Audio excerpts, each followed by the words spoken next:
Ladies and gentlemen, welcome to this edition of the 6 p.m. prime time newscast on Équinoxe Television, live from our headquarters in Cameroon's economic capital, Douala. I am Babla Jonathan. In our top stories in this edition of the news, 4 children arrested in Mujoko village in the southwest region of the Republic of Cameroon over alleged cessationist activities. They are said to have set a school in the panic after they wrote a message indicating that they are amber fighters, or better say pro-independence fighters, and against school activities in the northwest and southwest regions of the Republic of Cameroon. They were arrested by the National Gendarmerie, who shall be bringing to you details in this edition of the news. And also we will talk about the poor state of some schools in the country. Many schools in remote areas are suffering infrastructural setbacks and other challenges.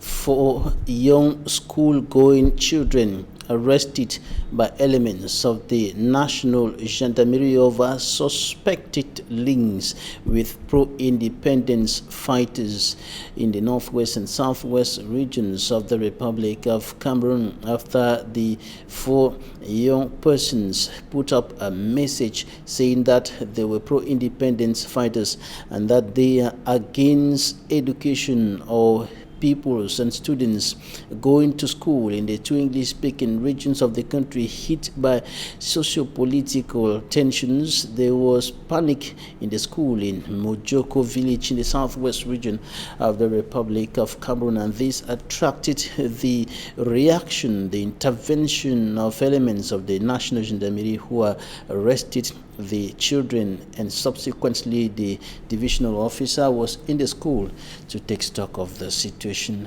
there. Details with Fomi Armstrong Sanda. No school tomorrow, Sir Louis. Fuck you. I will meet you tomorrow with guns. If you think I am joking, try and see. Signed by these 4 kids who are currently in the hands of elements of the Territorial Gendarmerie in Banga in the Mungu division of the Littoral region of Cameroon. A message they wrote and pasted in one of the classrooms of their school, according to this school official. So we have been schooling all through with no problem. So yesterday we came to school and went back to and closed the children. We were together right up to 2 o'clock. We have prepared the children to come extra classes. So when the children came, few of the children came, they saw a paper pasted in the classroom on the board that no school tomorrow. Sir Louis, who is one of my teacher, fuck you. That is what they wrote on the paper. That if you want to try and see, they are coming with guns. A message that has landed them into trouble. When I came, children were running away. I asked them, I said, what are you running? They said they have seen a paper pasted on the board. So I did inquiries. I asked the children, but who do you meet in school? They said they met one of the child who is called Tanya Jackson, and the other one, Ashu Junior. They met them. The other one, who is called Indu. So they met them. So I left now, went and called for Tanya Jackson, who was just staying beside the school, and asked him, how many people did you see in school? He said there were 4 of them. Then who wrote the paper? He said he saw the paper from Junior, who is one of the culprits. So, but I asked him, did you see anything written on the paper? He said no, Junior slept on a bench and the paper was on the bench. So, but he did not actually notice that something was written there. So finally, I took the child back to school for the child to come and illustrate. The child came and illustrated how the thing started, and I even have a video of the illustration made by the child. So immediately I left with that paper, went to the chief, and the chief called for the DO and the security. I went and invited the vigilante group this morning. We went and arrested the children because I know the children. The divisional officer from Banga, while promising investigation, warned school officials and inhabitants of the area. Make sure that anybody you see around your school or anybody around your village who is going around saying that you people should not go to school, immediately inform your teachers. And your teacher will inform the headmaster, and the headmaster will inform me. And I will know what to do. So today, I'm here with all these big people that you are seeing them to come and say that my good friend must go to school. Yes, that's why we are here. The notice created panic and sent school kids rushing home across Peage.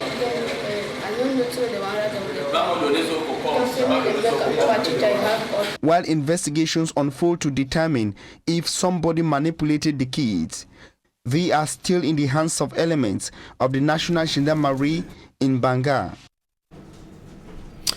That incident occurred in Mujoka village in Banga subdivision, littoral region of the Republic of Cameroon. It is one of the localities close to the borders with the crisis-hit southwest region of the country, and the divisional officer, Vo Armstrong, was in that school cautioning the children to report suspected secessionist attacks or tendencies if they discover any around them.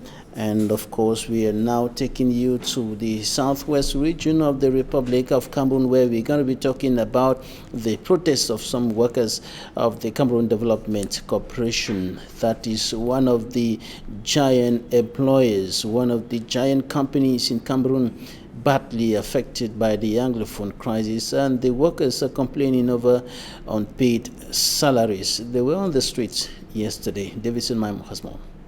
It go be my mommy, it go be my papa, it go be all and all for me. But today, CDC promised to be my mother, father, and everything to me. But this is 2 years, no salaries. Take a look at the workers' shoes.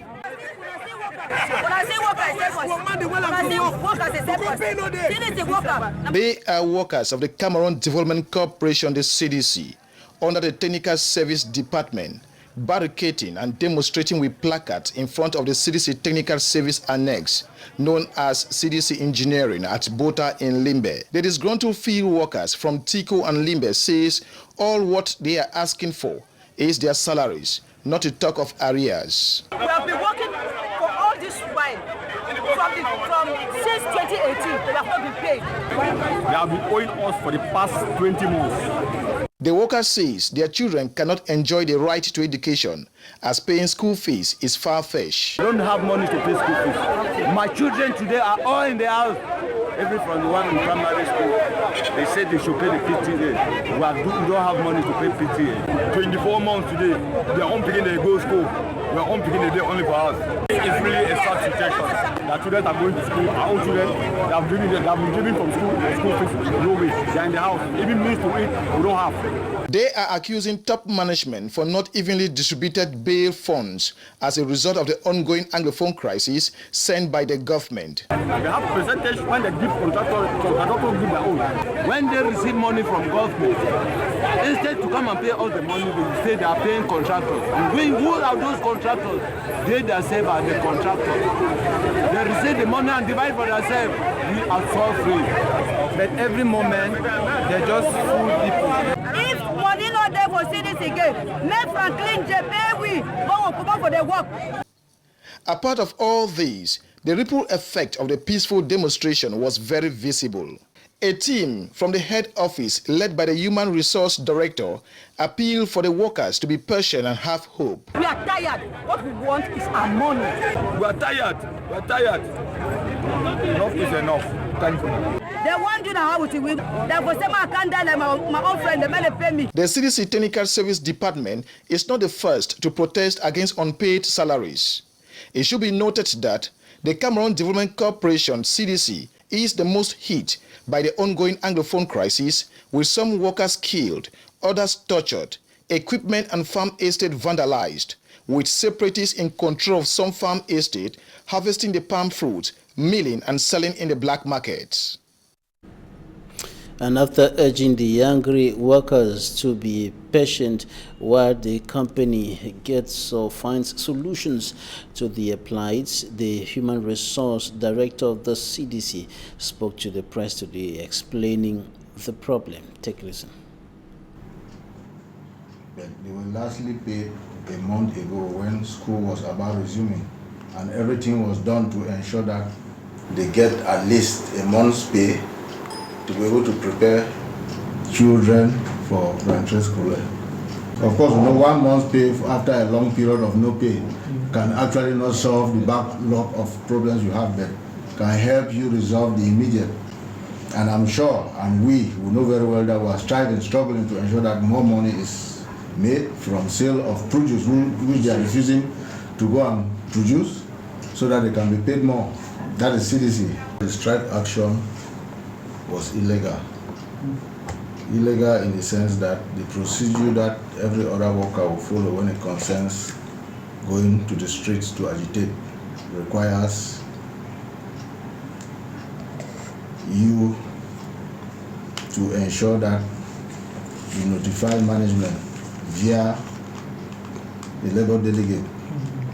That wasn't done. Our workers are very, very aware of that procedure. In as much as they did not respect what has to be done for you to be able to go to the streets to agitate for a right, we termed it illegal. But being a house, management being as understanding as we are, knowing the situation that we're finding ourselves, we waved that option aside and opted to react to their needs. It's not the first time it is happening. They have had strikes in Tico, in Edinam, in Mondoni, and in Bota this time around. And whenever it is done, we try as much as go nearer to them to explain to them the difficulties that we're facing. They all know very well the difficulties CDC is facing because of the crisis in the northwest and southwest region. And in the difficulties that we're facing, the government opted to assist. As they assist, so too is CDC management capable of paying workers. And as we are capable of selling the small crop that we would have produced, so too is it possible to pay workers. Without those options, there is no way of having the money. So the last pay that was done was after turbulence, both from production and both from assistance, and they were able to be paid. We are hoping, as work is timidly resuming in most of the estates, so we're hoping that whenever there is money, they shall be paid. CDC management is very concerned, general manager is very concerned about it, and they can only be paid when the money is there. So for them to go to streets, stopping others who are willing to work, to be able to produce products, which is going to assist to provide the revenue to pay them, I think is one of those wrong things that gets to be done. We spoke to them. A few of them have gone back to work today, and we're hoping that that action which was done in Bota does not go a long way to discourage the field workers who are struggling to ensure that they produce our raw materials, which we'll be able to refine, to sell, to get the money to pay workers. So we only appeal to them to be patient, get to work as they have been doing, and we're sure to get out of the crisis in the days ahead. The Human Resource Director of the Cameroon Development Corporation, CDC, speaking there.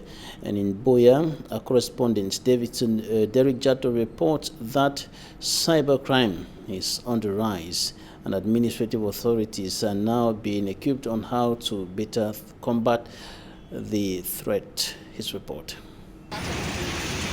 At a time, the Cameroon government says she is fast in the fight against cybercriminality. The increasing acts on the field rather indicate that the cyber criminals are faster.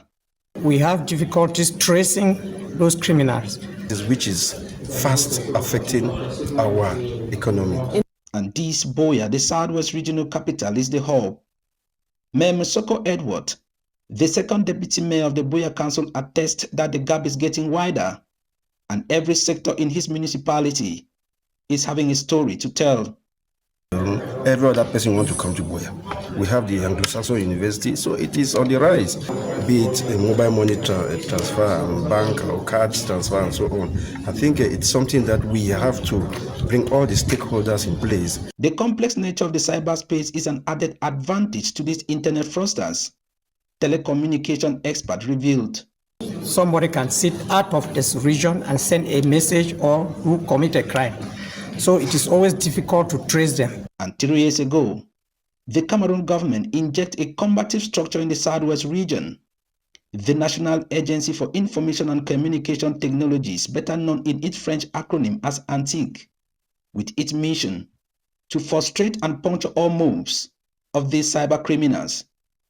Egbe Besson Divine, the Southwest Regional Branch head of ANTIC, says since then, the heat has been on. So far, we have been working with the judicial police, we've been working with the courts, we've been working with the gendarmerie from different stakeholders. We have managed to get a lot of information. We've collected a lot of statistics. We've managed to track a lot of them.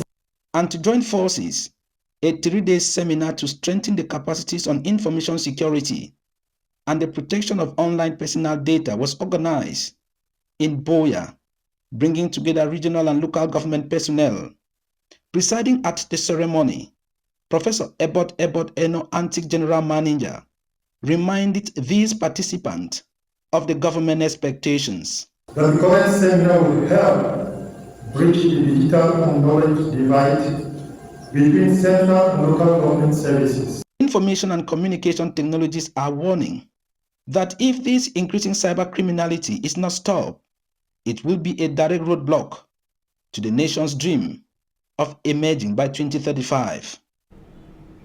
The National Gendarmerie has arrested 12 individuals suspected to have made away with up to 100 million francs CFA from the Le Brasserie du Cameroun Brewery Company.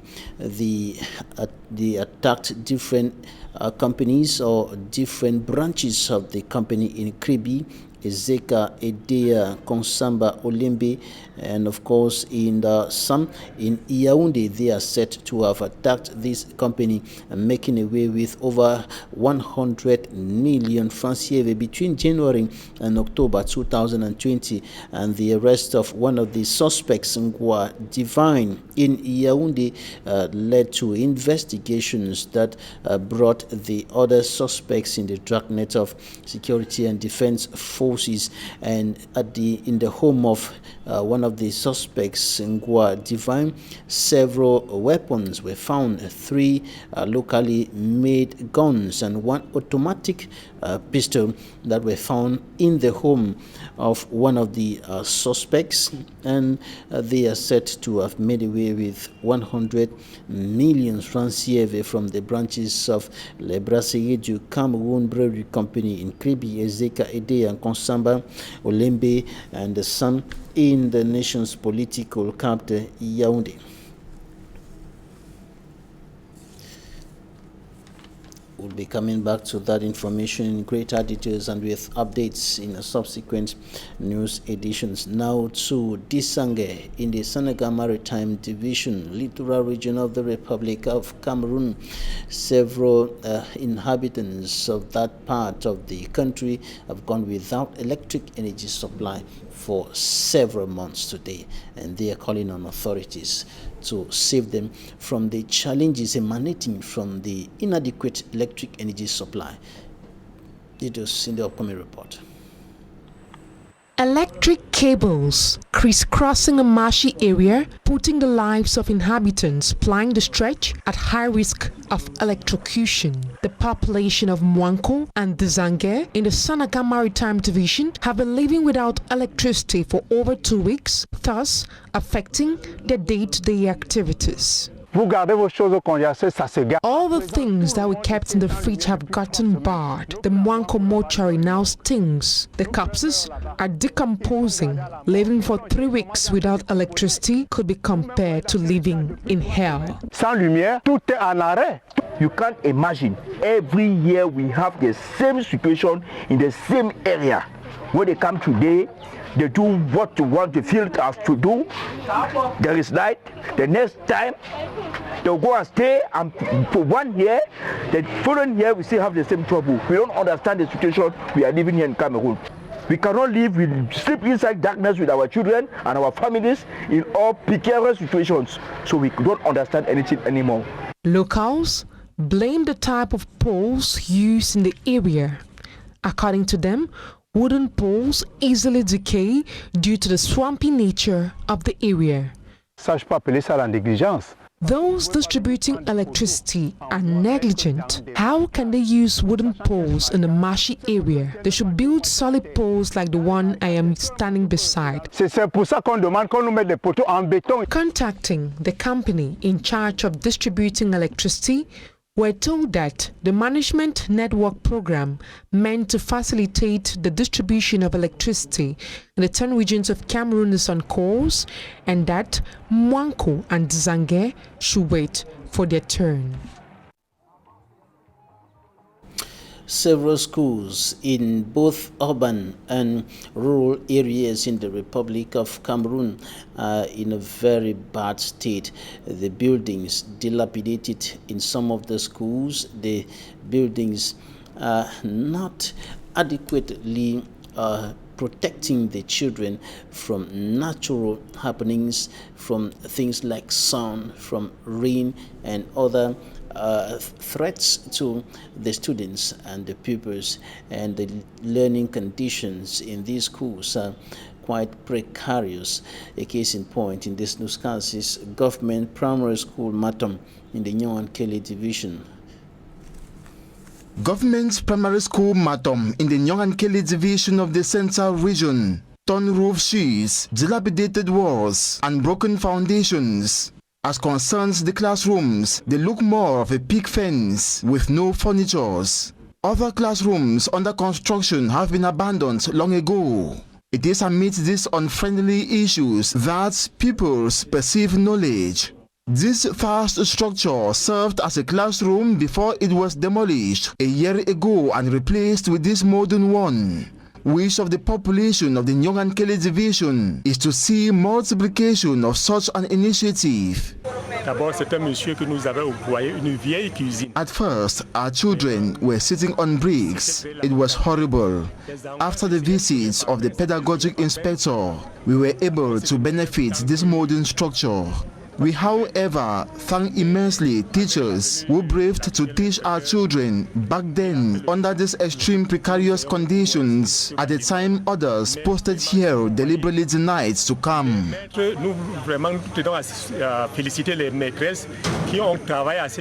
To attain the objective of giving quality education to the future leaders, Ellis mobilized themselves in order to nurture the young learners to be holistic. One of the ways is through granting of didactic materials to both parties, the teachers and the learners.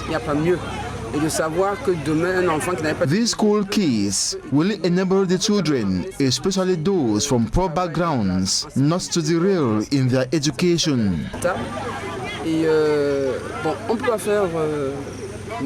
Changes in the division, with most parts still enclaved, we are told are joint efforts of the populace.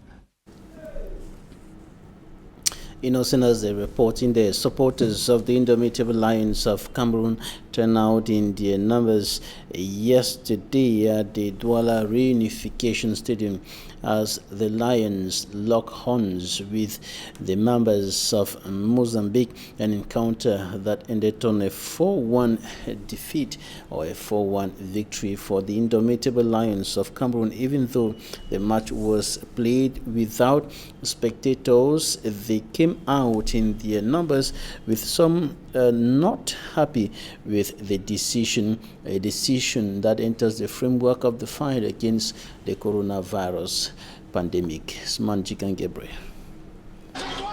On the streets of Douala, Cameroon's economic capital, fans were present in their numbers.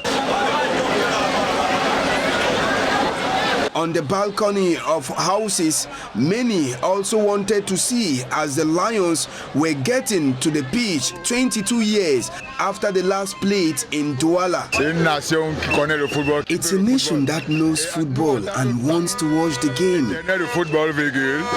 We, the fans of the round object, we want the return of soccer, no matter who is playing and which championship.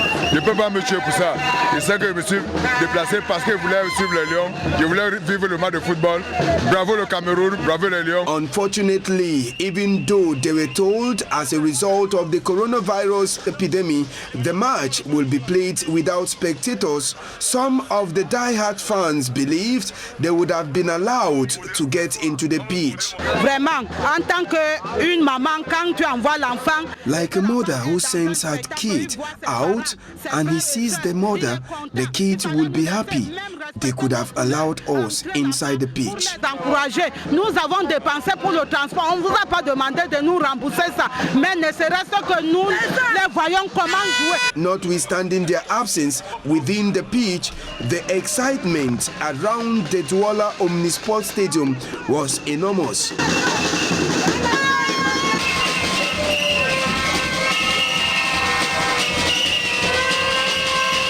A sport reporter from the Southwest region says he is returning to his base satisfied. I'm a very satisfied Cameroonian. I'm a very satisfied sport journalist that I came to cover this match and equally to give my support to our national team, the Indomitable of Cameroon, because what I expected, the guys demonstrated in the field and they gave us the results. So I am very satisfied. I think I just have to encourage them to continue with such performance, especially in the retail leg match out there in Mozambique next Tuesday. The inaugural game of the Lions at the new look Omnisport Stadium in Douala ended 4-1 in favor of the Lions against Mozambique. And one of the indomitable Lions strikers, Jay Clinton, spoke to Équinoxe Television shortly after that encounter. Take a listen. We had a good game. The whole team, they did their best. Everybody tried to give his 100%. And at the end of the game, we had 4 goals of our side. And yeah, that's just it. I think the group is also living well. We can see through the game, the team spirit and the fighting spirit. And that's just what we need. Well, it's always good to come back and score goals. Yeah, it's been long. I haven't been here. My last game was against Nigeria. And yeah, now I'm back and ready to help the team and win games. This is my second hometown.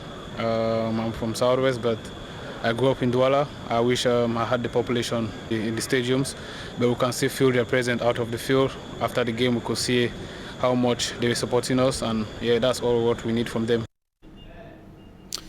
The United Nations Human Rights Chief warns reports of massive killing of civilians in Ethiopia's northern Tigray region will amount to war crimes. Michelle Bachelet called for an inquiry into reports that scores and maybe hundreds of people had been stabbed and hacked to death in one town.